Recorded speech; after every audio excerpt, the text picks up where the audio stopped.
Hi, everyone. Mike Malatesta here, and welcome back to the How Did Happen podcast. On this podcast, I dig in deep with every guest to explore the roots of their success, to discover not just how it happened, but why it matters. My mission is to find and share stories that inspire, activate, and maximize the greatness in you. On today's show, I have an amazing conversation with an entrepreneur, an athlete, an adventurer, and an author. And when I say athlete and adventurer, I mean it. Stephen Pivnik came to the United States from the former Soviet Union in territory that is now Ukraine when he was 3 years old. He learned grit and determination from his parents, living what he calls the immigrant lifestyle. We talk about that, his business failures, his business successes, why he is a huge believer in visualization and manifestation, the endurance mindset, and why Stephen is built to finish, which is also the name of his book. As entrepreneurs, sometimes we just jump in, right, with both feet because we're a little bit less fearful than others. And that was definitely my case with my first ultra marathon. Get a couple of hours of sleep, I get to the starting line, and very, very early on, within the first couple hundred meters, I'm having a hard time breathing.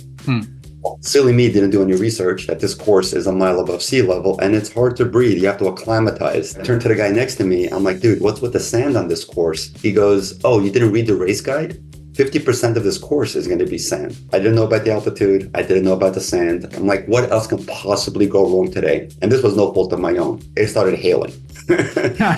My feet are bleeding. I'm cramping up. I'm freezing. And I'm dodging golf ball size hail. This episode is sponsored by The Dream Exit. The Dream Exit is a private, bespoke program for successful entrepreneurs with annual revenue between $5 million and $100 million who realize that they have one chance to get their dream exit right, and that the odds of realizing that dream by themselves, all alone, or at the last minute are stacked against them. In less than 90 days, we teach you how to design, build, and execute a customized dream exit playbook that gets your business ready for sale at its maximum value and gets you ready to maximize your meaning and purpose in your post-exit life, even if today you are not ready to sell. You see, dream exits just don't happen. They are the result of early, professional, and proven planning. So if you're an entrepreneur with annual sales between 5 and 100 million, and you want to learn how to 10x to 100x your chances of achieving the dream exit you deserve, go to dreamexitplaybook.com today. Prepare to be inspired. And now, here's Stephen Pivnik.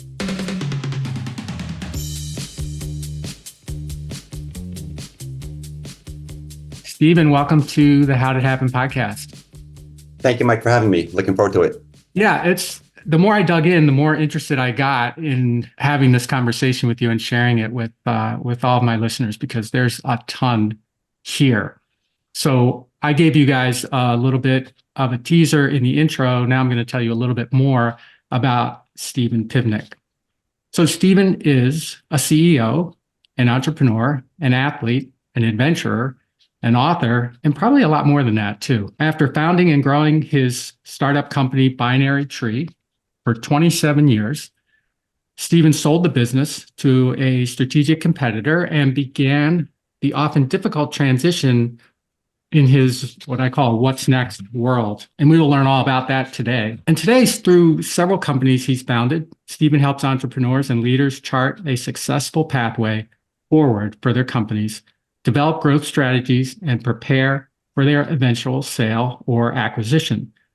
It sounds to me like he gets people ready to achieve what I call their dream exits. Outside of work, Stephen is an Ironman, an ultramarathoner, mountain climber, and all-around endurance junkie. In his new book, Built to Finish, Stephen shares lessons he learned going from being a college dropout to successful entrepreneur, an accomplished athlete, and more. It's the perfect message for any entrepreneur who's hit a wall and isn't sure how to break through it. And I feel like that's just about all of us at one time or another, right? So, Stephen, I start every show with a simple question, and that is, how did it happen for you? Sure. Let's see. There's a lot to unpack there. I guess if I were to summarize it, how it happened was, I'm an immigrant. We came over to this country when I was 3 years old. So I, lived the immigrant lifestyle. Saw my parents, work from sunrise to sunset every single day. Never taking a sick day, 6 days a week. So when it came time to start my career, I was bitten by the same entrepreneurial bug that they had, and I decided to leave my employer, start my own company. And the first one failed, second one failed, third one was a huge hit. Hmm. So not giving up and going continuously going after it, I think is how it happened for me in the business world. And along the same journey, towards the tail end of my last company's journey, I got into endurance sports and just fell in love with the challenge that endurance sports brings. And I set a goal for myself to get to that Ironman World Championship in Kona, Hawaii. So that's why I wrote the book Built to Finish, because I finished my corporate journey, or at least my last Hmm. company's corporate journey. And then I did cross the finish line at the Ironman World Championship. And the book talks about both of those journeys in parallel. Fantastic. This immigrant lifestyle that you referenced, you came here from when you were 3. Where did you come from? On the former Soviet Union. It's the Okay. Ukraine now. I mean, the Oh, portion that we live in is the Ukraine now, but it was the Soviet Union back then. and what was it that prompted your parents to leave? So we're Jewish, and Hmm. the anti-Semitism it just became unbearable to them. The straw that broke the camel's back was a woman approaching my grandmother in a store and breaking a bottle over her head, just calling her a dirty Jew. Oh, So it just got to the point where it was unbearable. Not that we were ultra religious at all, but we did practice, some of the more important customs, and it was just too much. So they left in search of a better life, and they found they found it. and where did they come initially? So initially it was Italy. Italy was kind of the central processing center for all immigration into the United States from Okay. Europe and Eastern Europe. And we were given a couple of options when we were in we were given several options within the US, and then we could have gone to Israel, could have gone to Australia. And my parents and grandparents had known one other couple that came to Brooklyn, New York. So they chose Brooklyn, New York. Uh, and were you all able to come together at the same time, or was it? For the most part, it was my mother's family. We all came together with my mother's parents and my mother's sister, and then my father's side of the family came over many years later. Okay. And when they got here, what kind of work did they do? And Yeah, so my father started off as an air conditioning mechanic, an air okay, conditioning repairman, and then my grandfather started off as a school bus driver. And my father, worked for a couple of other, folks. And then after he migrated his skill set from air conditioning repair to automobile repair, and then he opened up his own automobile repair shop and started, the entrepreneurial immigrant grind that okay. way. And your parents now, are they still in Brooklyn? Are they still with My us? father, my father passed about 7 years ago, but Okay, my mother still lives in Brooklyn, nice. and it's her birthday tomorrow, so we'll be visiting. Yeah. And Stephen was telling me before we started recording that he moved to New York City a couple of years ago, and maybe some of it was the things we talked about, like the restaurants and the shows and all that. Maybe some of it was to be close to your mom.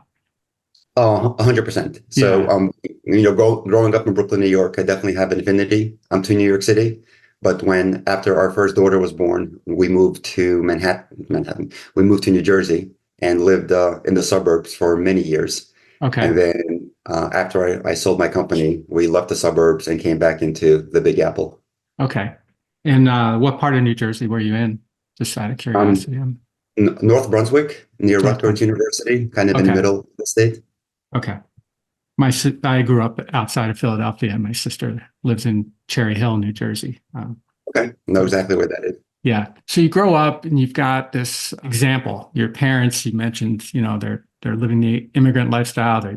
You talked to us about what they were doing, and you're seeing people grinding, right? Yeah. Grinding and that obviously informed you, as you mentioned. But I'm wondering, when you were growing up, did it feel like that's the life you wanted, or what were you thinking as a kid or a teenager about your future? If it was tough, I'm not saying if it was tough. It was tough for them, but they Yeah. never showed it, right? So they never let, us, me, myself, my sister, the kids never felt how tough it really was for them.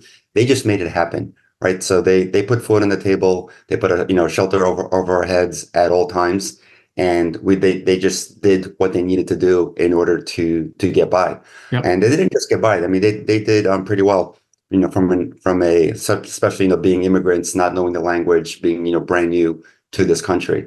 So they just provided. So I learned that as long as you work hard and you will provide and you will do fine by your family.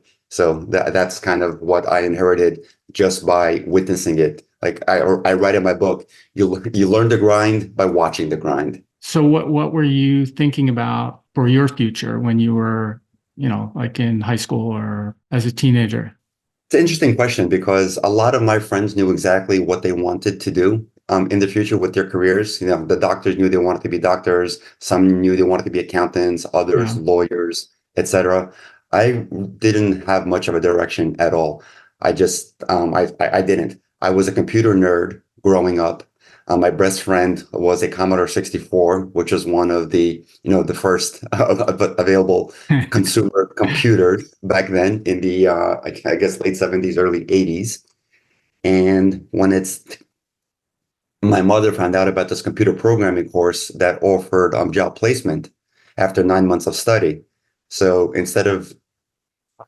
after only 2 weeks of college, she allowed me to drop out of college and to pursue this computer programming career, which was Okay. a godsend at the time. So it took me 6 months to land my first job, and then the rest is history. And your first job, which I don't think you lasted I don't know this, but I don't think you lasted that very long, given the trajectory of what I do know about your career. Tell me about that. I lasted there for about a year. It was a programming job at a publishing company called Reader's Digest. I mean, I think it's still, I'm sure it's still around, but at the time it was one of the biggest publishing companies, and I was doing mainframe programming for them, and just kind of learning the ropes of what it's like to program in a real corporate environment Okay. versus programming games in my bedroom over the weekends at home.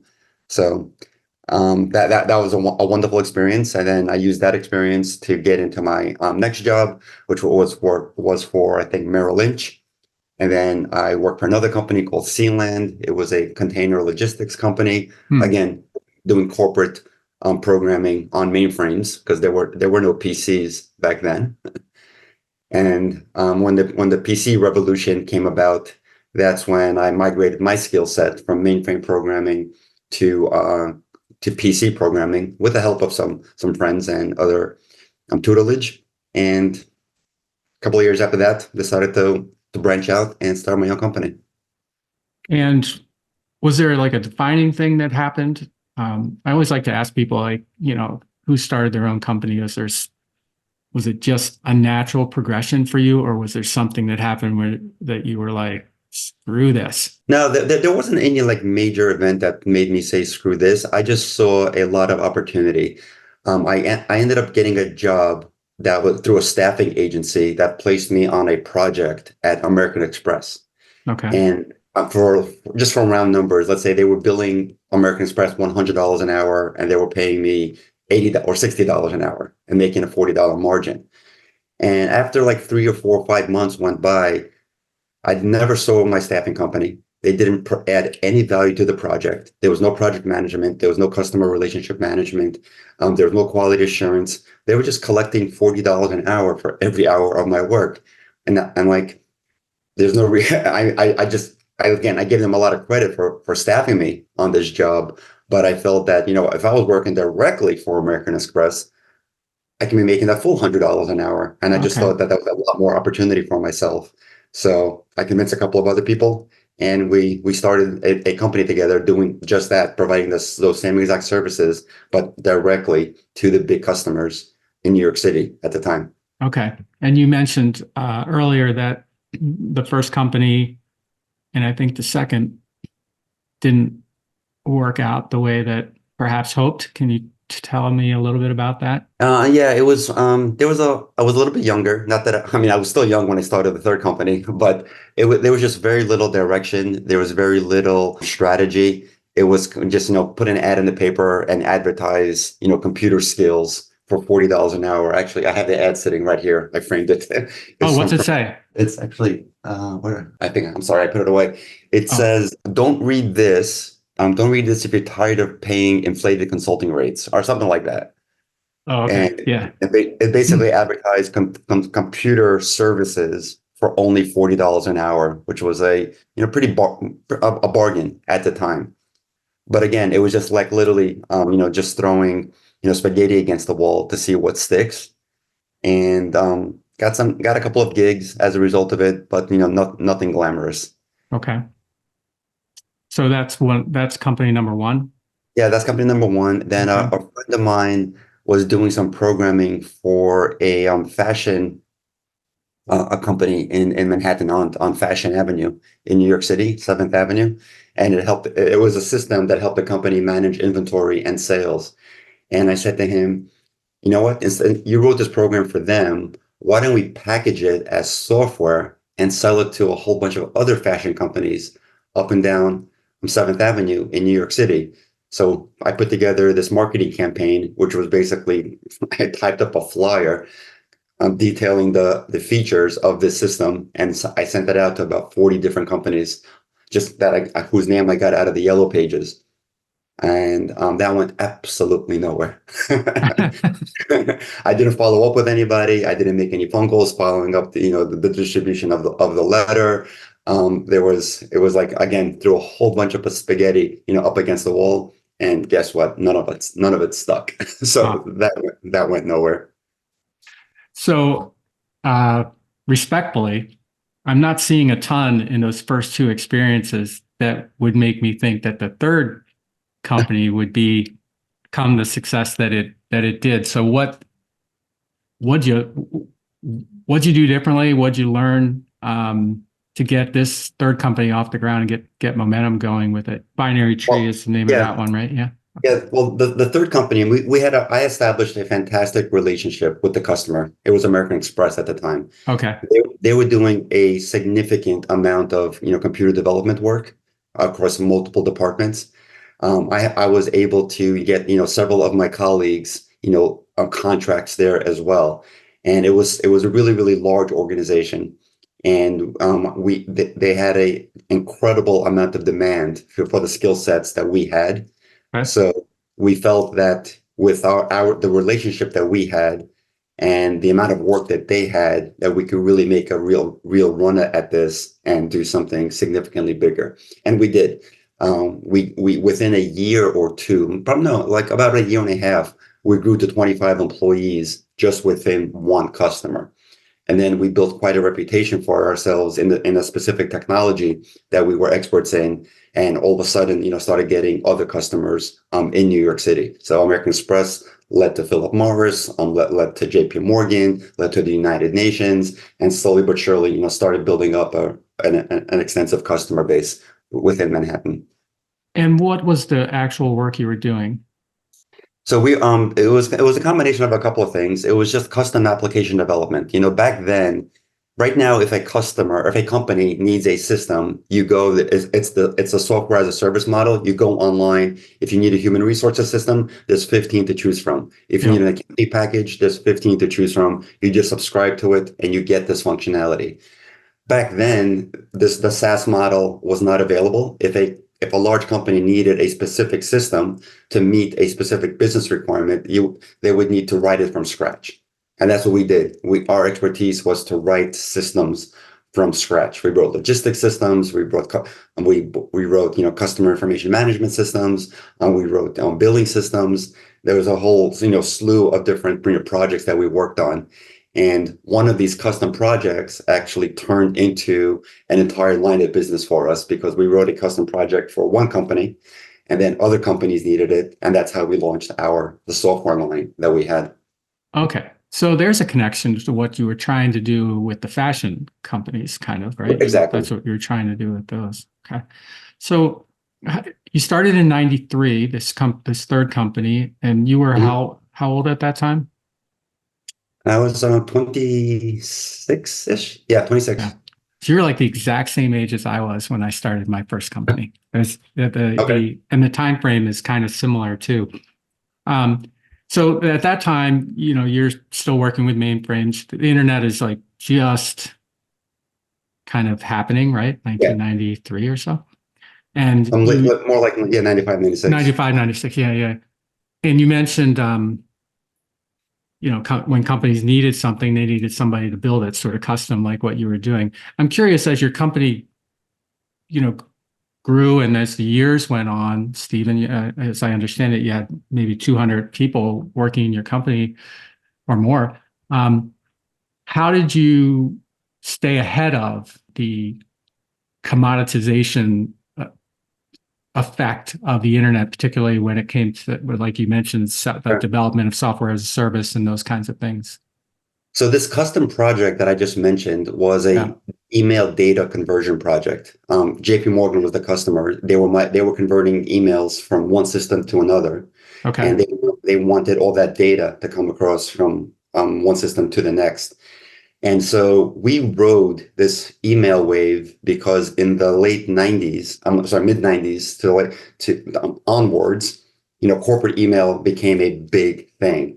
And companies were converting from these little hub isolated email and calendaring systems to centralized email systems. One of the first to market was IBM. IBM bought a company called Lotus Notes. Lotus Notes was the first true, enterprise email product. And then Microsoft got into the game with Microsoft Exchange. Okay. And so there's all this, consolidation of email and calendaring data that was happening around the world. And that was our expertise. And we grew the company around, in layman's terms, I call it a big email data moving truck, because there's a variety of use cases that facilitated the need for products and services like that. And we provided the best in the industry. Okay. I'm trying to think back to what email was like back then, but I remember, you had, am I remembering it right, Stephen? Did you have like limits on the number of emails you could like have in your email box? Oh, yeah, Or yeah. there was all There was kinds of limits. stuff, right? Yeah. There was limits on everything. I mean, this storage was nowhere near as cheap as it is today. So storage was expensive. Networking costs were expensive. Email was slower than it is today.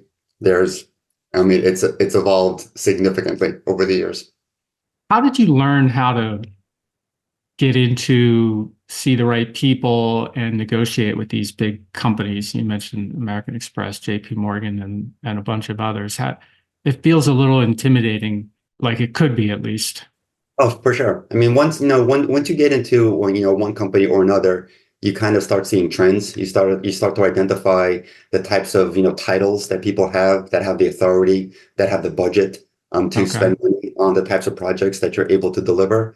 And I mean, in today's day and age, it's called like the avatar or the buying persona. Yeah. So that's the modern definition of that. So we early on just identified buying personas of the types of staff that would be able to bring us on board for a project. And we just rinsed and repeated that process over and over. Okay.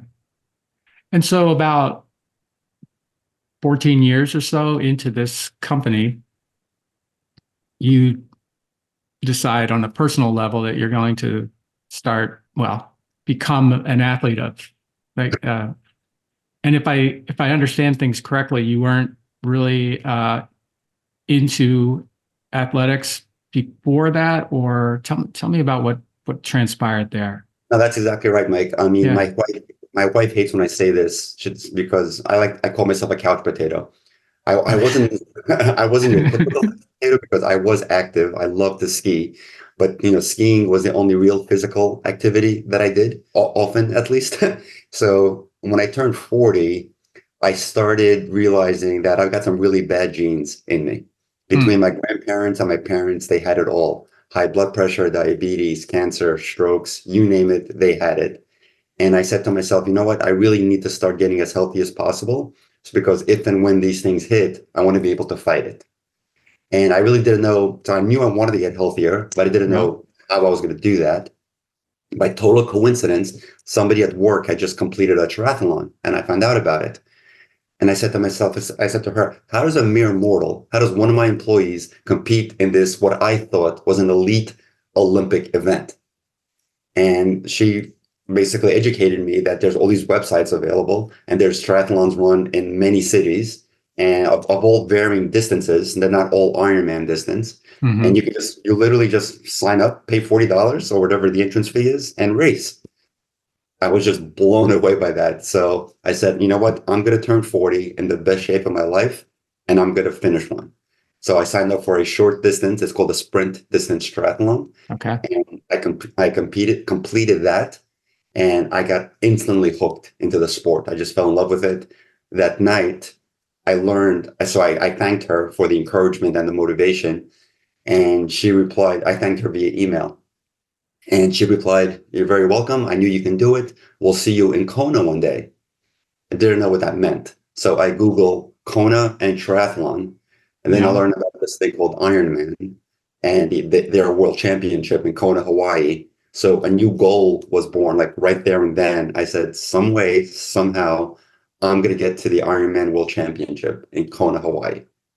And I did. So it took 12 years, but there's the medal right there above my head. Oops, that direction. Okay. That's That's the Kona amazing. I medal. know it's very difficult to get there. Yeah. I have a friend who did it twice, I think, and I still think he's crazy. So you are even crazier in my mind because you've done way, way, way more than that. But so your wife, this employee motivates you. Your wife motivates you. How did you start? I mean, you said the sprint, but did you just show up at the sprint and be like, okay, here's where I'm starting? Or did you go to a gym? Most people would go to a gym, do a No, little, do a little I gave cardio. I gave myself I think it was 3 or 4 months to prepare. Okay. So I knew the distances. The distance in a sprint triathlon is an 800-meter swim, so 32 laps in a pool, a 12-mile bike, and a Hmm. 5K run, so a 3-mile run. So the distances, I mean, it's at the time it seemed humongous because I wasn't a swimmer. I knew how to swim. I wasn't afraid of the water, but I did not have the proper technique of strokes. I didn't have the proper breathing technique, the bilateral breathing that's required. I couldn't kick. That was the hardest for me to get comfortable with. Okay. And so it literally took months to be able to, complete 32 laps in the pool. Even though you're allowed to stop in a triathlon. You just hold on to a buoy or you hold on to a kayaker who's there for safety reasons. As long as there's no forward motion, you can stop and rest. But a lot of people just go straight through. So anyway, took many, many months. I spent a lot of time in the gym swimming. I spent a lot of time outdoors biking and running. And I got super comfortable. And the race was hard, even though it was a short distance. I mean, right now I can do it with my eyes closed. But it was a tough couple of hours out there. But I got it done and I crossed that finish line and just felt incredible. Hmm. And that was that in New Jersey, that first one? Like Yeah, it was local? Or? on the Jersey Shore in New Jersey. Yeah. Okay. And if you go to Stephen's website, which is his name, stephenpivnik.com, you can see a trailer of his keynote talk. And in there, he shares a story of your first 50K run, Yeah. which they call that ultra marathon. Is that what that's called? Yeah. Or Also, anything over a regular marathon distance is called an ultra. okay. And so 50K is the most common, I guess, entry level ultra marathon, if there is such a thing. Yeah, that sounds ridiculous, but I know, right? They don't have 30-mile races. They have, 50K, which is like a 32-mile race. okay. And you, how many years into your journey from that first sprint to this 50K? What was the time frame in that? Yeah, Do I you remember? think shortly after I trained my way up from a sprint distance triathlon all the way up to the Ironman distance. That took about a year and a half Okay. to do. Then after I started competing in one Ironman after another, I just wanted to change it up a little bit. And the internet knows everything about you. And all of a sudden you start getting commercials for, other types of events. And I Okay. started seeing all these great ads for all these like phenomenal locations that ultra marathons are held. Some of them are held in concrete jungles. Some of them are held out in national parks. And this one was in a Monument Valley in Utah. And the scenery just looked phenomenal. So I said, I want to go. I've never been to Monument Valley. I want to go see this national park. And what better way to see it than to run 50K through it? Hmm. And I'm going to ask you to tell the story because you talk about the mistakes you made with that race, and it reminded me of sort of the entrepreneurial mentality. This may not have been yours at the time, but it reminded me of, we tend to be quick start people. Like we get an idea and we're like, boom, gonna do that. And maybe our follow through isn't always like the greatest. So sometimes we either need somebody to give us that follow through, or we flat out miss it. We show up somewhere. And that sounded kind of like what happened to you. Yeah, I mean, again, as entrepreneurs, sometimes we just jump in right with both feet because Yeah. we're a little bit less fearful than others and not as risk adverse as others. And that was definitely my case with my first ultra marathon. The way I like to start this story is I'm a firm believer that the first time you do something without expert guidance, your results are going to be suboptimal at best or complete failure at worst. Right. So I show up to the Monument Valley 50K, and I come to the registration desk and I say, I'm here to register for the ultra marathon on Sunday. And the response I get was, honey, the marathon race is on Sunday. Your race starts at sunrise. And I'm like, wow. And I had just flown halfway across the country on very little sleep. And now I need to get up in just a few hours and start racing a 32-mile race. I'm like, okay. Get a couple of hours of sleep. I get to the starting line. I start running at sunrise. And very, very early on, within the first couple of 100 meters, I'm having a hard time breathing. And I look at my watch. The sport watches have altitude pages. So I look at the altitude, and it tells me that I'm a mile above sea level. Well, silly me didn't do any research that this course is a mile above sea level, and it's hard to breathe. You have to acclimatize. That's why normally, if you go to that type of venue, you should get there 3 days prior and let your body accumulate red blood cells to get used to breathing at altitude. Right. Didn't do that. Okay. So okay, now I'm gonna huff my way through this. I'm not gonna quit. And then 15 miles in approximately, the dirt trail ends, and we're in sand. So I turned to the guy next to me. I'm like, dude, what's with the sand on this course? He goes, oh, you didn't read the race guide? 50% of this course is going to be sand. And not the hard packed sand, like the soft, mushy, deep tough. Yep. I'm like, oh my God, this is going to be pure hell. I didn't know about the altitude. I didn't know about the sand. But you know what? I had set out to run 50K. I was going to run 50K that day. And I didn't, my last mistake was I didn't expect to be out there as long as I was. When the sun went down, it got really cold. And then I'm like, what else can possibly go wrong today? And this was no fault of my own. It started hailing. So here I am with 5 miles left. My feet are bleeding. I'm cramping up. I'm freezing. And I'm dodging golf ball size hail. But I was so close. And I got it done. I finished and got that medal and learned a huge lesson. Read the race guide. Every single course, triathlon, ultra marathon, what have you, is different.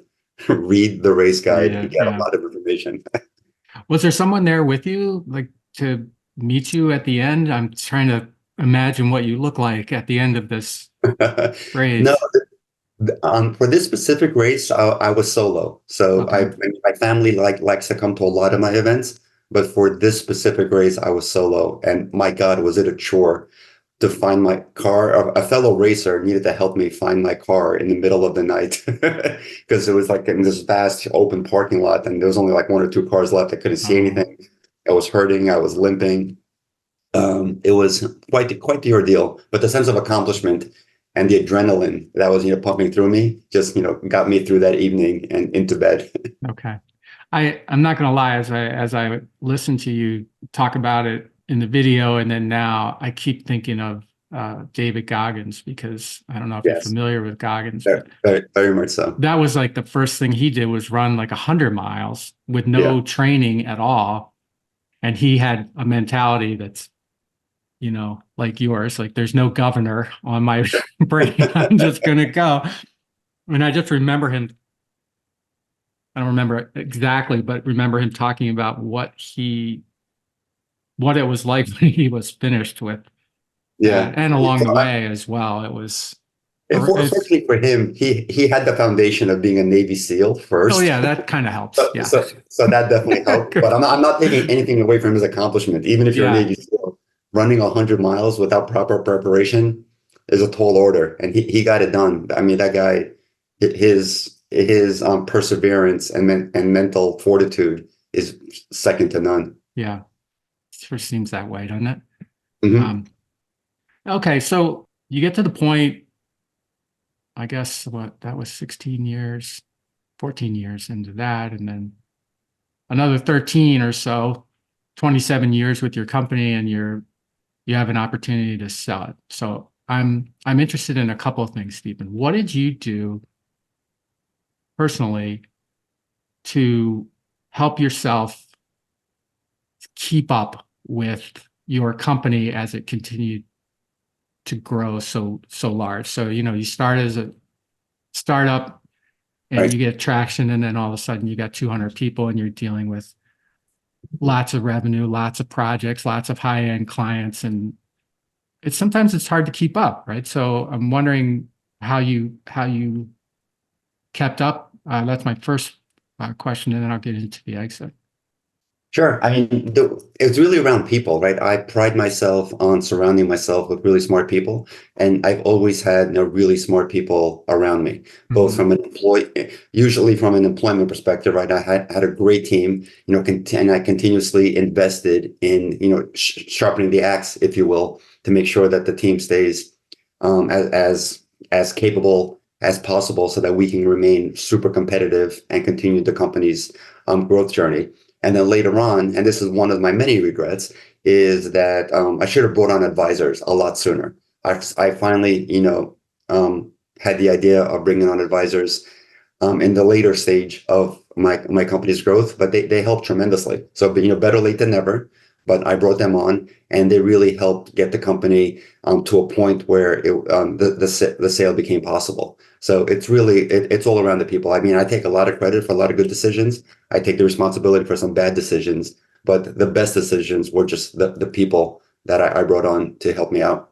And what were some of the things that this board of advisors that you put together did to help you get the business ready that you wouldn't have been able to accomplish Yeah, so without them, or as quickly without them? yeah, well, one of the biggest pieces of advice was around the management team. Because we weren't 100% sure what type of exit we were going to have, whether it was going to be to a strategic acquirer or to a financial buyer like a private equity firm. Mm-hmm. Not all private equity firms invest in a team. Yes, they like a company, they like a product, but they want to make sure there's a team there that can help get it to usually 5 times, if not 4 times, the size that they're buying it for, because they want to buy at a certain level, and then they want to, quadruple their money. Mm-hmm. So the advice was, I needed to, as much as I loved my management team, I needed to get a management team which was significantly more experienced in growing and scaling a business. So we did that. We found some roles for some of the folks that were, they were ready. Other roles, just needed to be replaced. Unfortunately, that's just, par for the course in business. Mm-hmm. And then we just really buttoned up our books, right? We made sure that our financial processes were in such a shape that would really increase the perception from an outsider when they did due diligence on our company. Right. So, we went through this entire process of making sure that we were super buttoned up. We had all of our, we closed our books within 7 days of the month ending. We had all of our reports readily available. We had all our contracts in a centralized repository.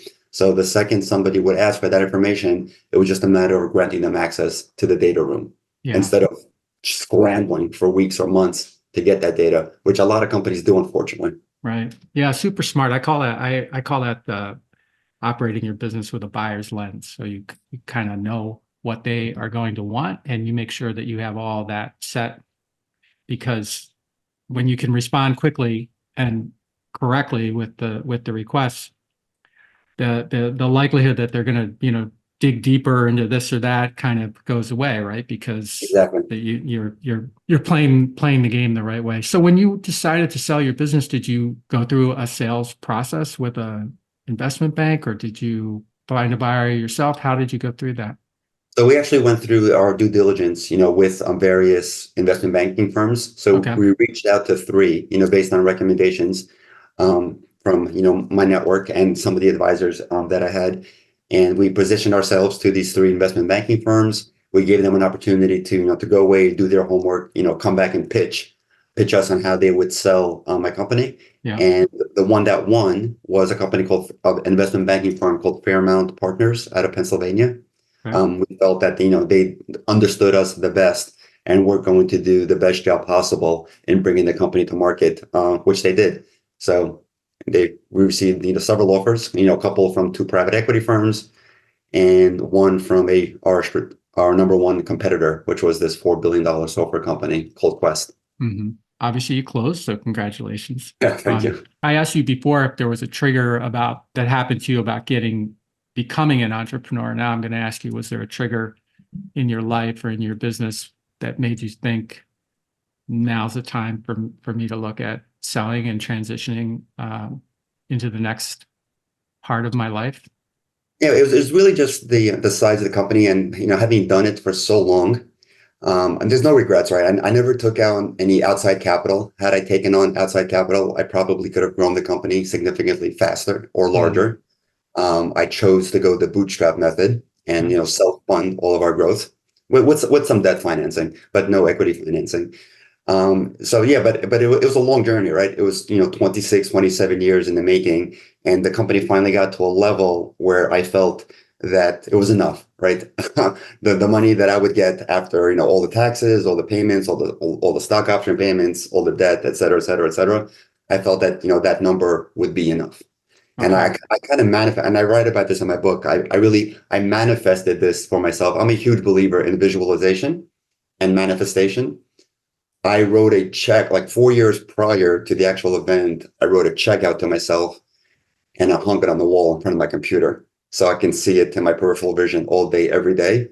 And I did the same exact thing with the Ironman World Championship. I put a poster of that right next to the check. And I said, some way, somehow, I'm going to get to that number, and I'm going to get to that race. And I visualized and manifested that every single day.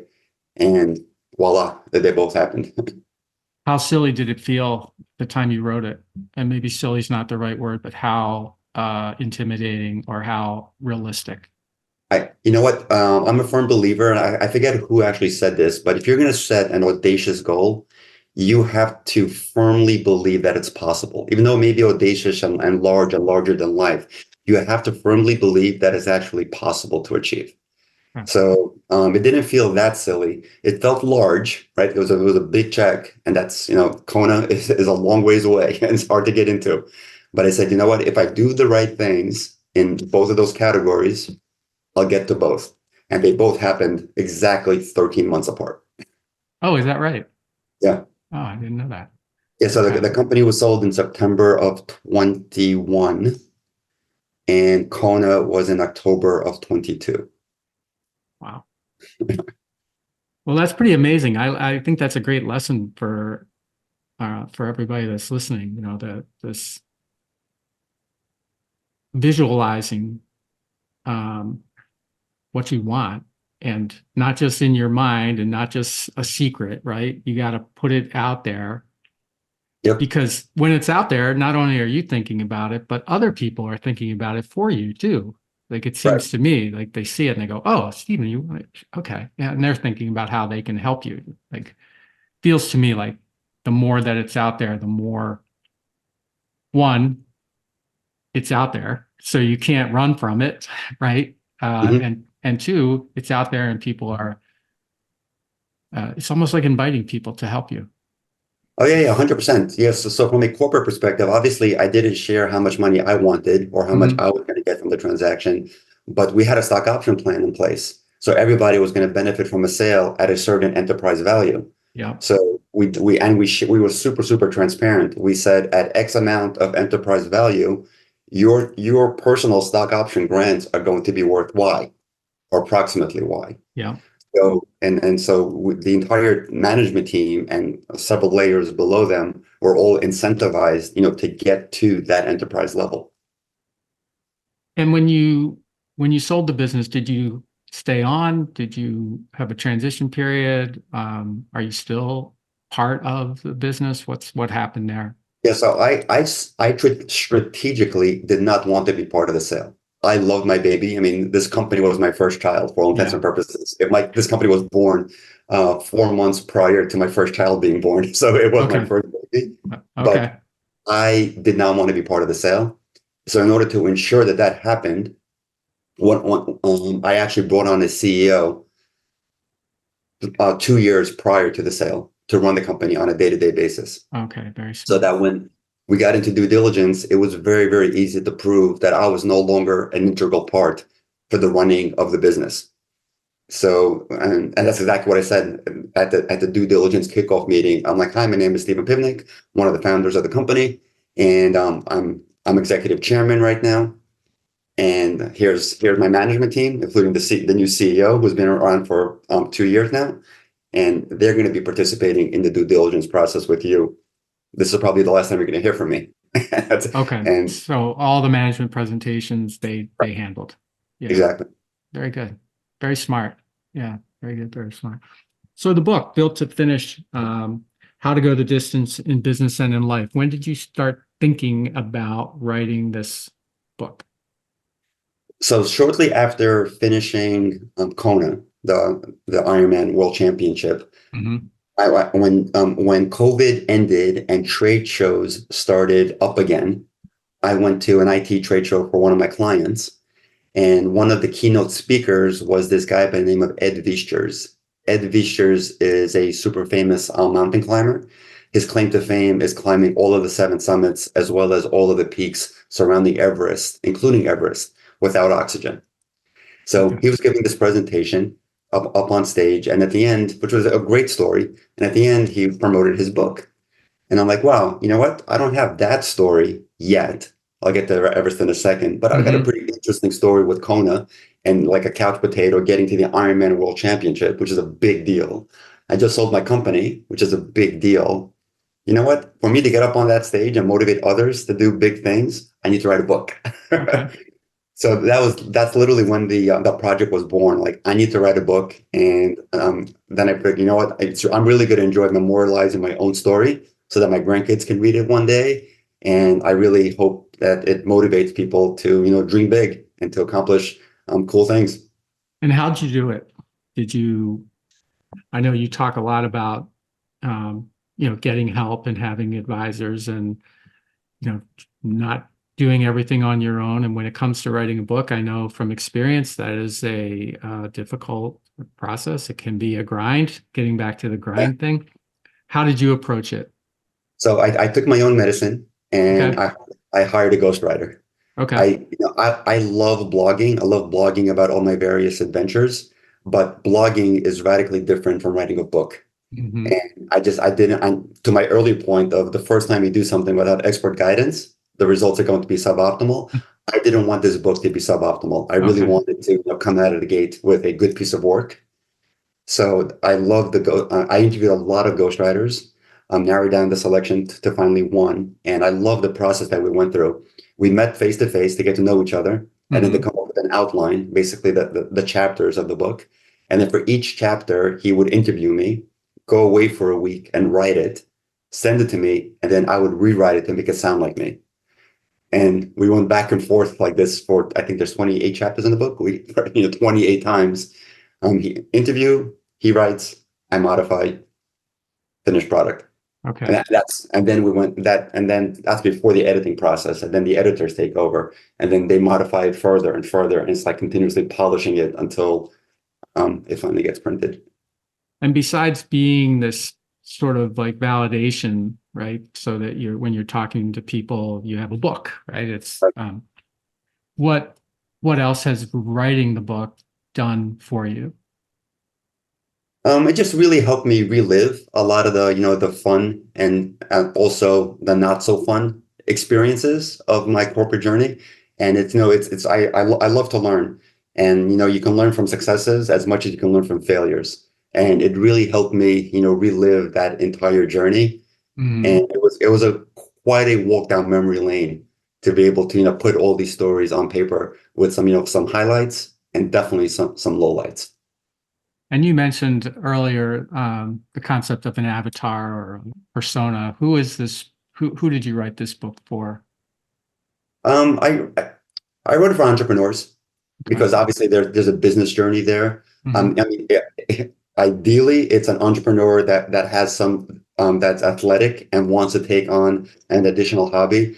I I say in the book that there's so many parallels between entrepreneurship and endurance sports.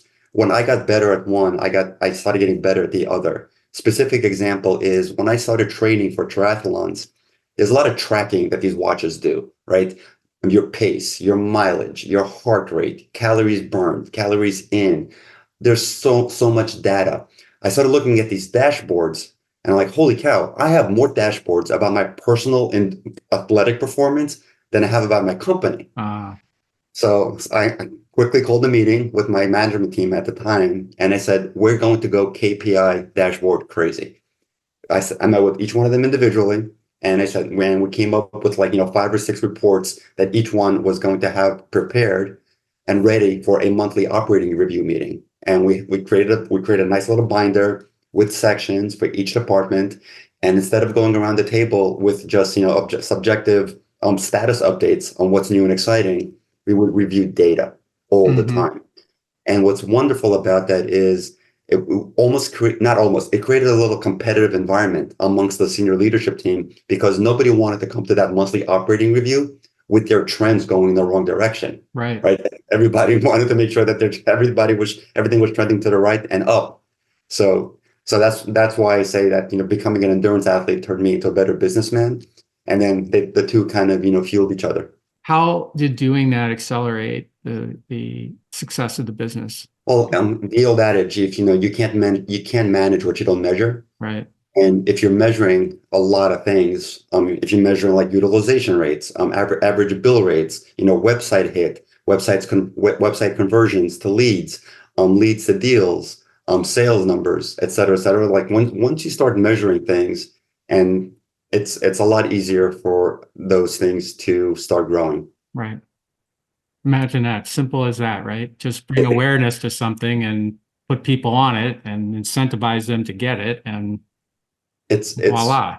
it's mind-boggling how many entrepreneurs and companies don't do this. I was talking to a client of mine. We were doing the same investment banking shopping process for a client of mine, and the investment banker was telling me a story that one of his other customers, when they asked for all this information, they asked for their financial reports. They got 2 reports back: cash in and cash out.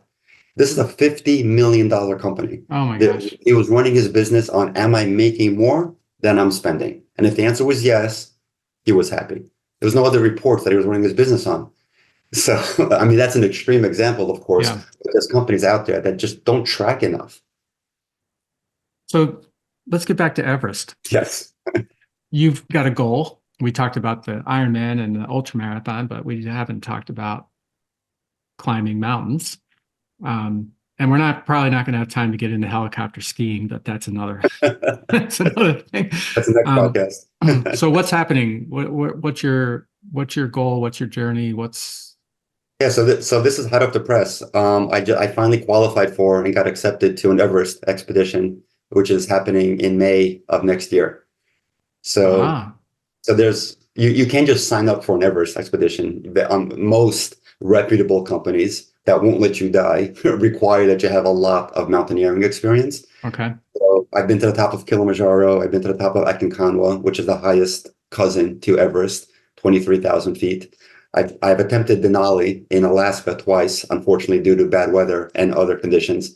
Never made it to the top. But even without making it to the top, spending a month on 2 different occasions on that mountain and living in extreme alpine conditions is great, great training for Everest. Okay. So between the 2 Alaska expeditions and the Kilimanjaro and Aconcagua and other training that I did, basically qualified me for Everest, and I'm going in May of next year, 25. May of 25.